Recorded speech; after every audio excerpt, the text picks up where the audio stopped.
ভিতরে তো আমি ঢুকে গিয়েছি, এবার তোমাদেরকে দেখাচ্ছি যে এখানে কত সুন্দর সুন্দর গিফট পাওয়া যায়।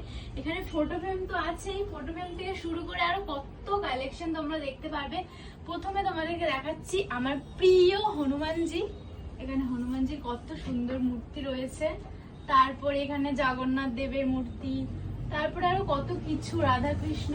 আর এখানে কিন্তু ইউনিক নামটা এমনি দেয়নি, কারণ এখানে গিফটগুলো খুবই ইউনিক ইউনিক। দেখো এই যে এই ঘোড়াটাকে দেখো, এখানে শুধু ঘোড়ার মুখটা, এটা কিন্তু কত সুন্দর ইউনিক গিফট। তোমরা যদি কাউকে করতে চাও তাহলে এখান থেকে নিয়ে গিফট করতে পারবে। তো আরো কিছু দেখাচ্ছি তোমাদেরকে, কিছু কিছু করে। শর্টসে তো অত দেখাতে পারবো না, তোমাদেরকে বড় ব্লগে দেখাবো।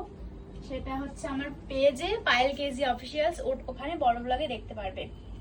আর এই যে এখানে কাপ থেকে শুরু করে এখানে সমস্ত রকমের অর্ডারস কিন্তু নেওয়া হয়। এখানেই দেখো সমস্ত দোকানের অর্ডার। এই যে দেখো, এই যে একটা রেস্টুরেন্টের, একটা ক্যাফের যে বিল ইয়েটা আছে, মেনুটা আছে, এখান থেকে কিন্তু করা হয় প্রত্যেকটা। আমি এর আগে যতবার এসছি ততবারই কোনো না কোনো ক্যাফে, রেস্টুরেন্ট, দোকান সবকিছু দেখেই গেছি শুধু।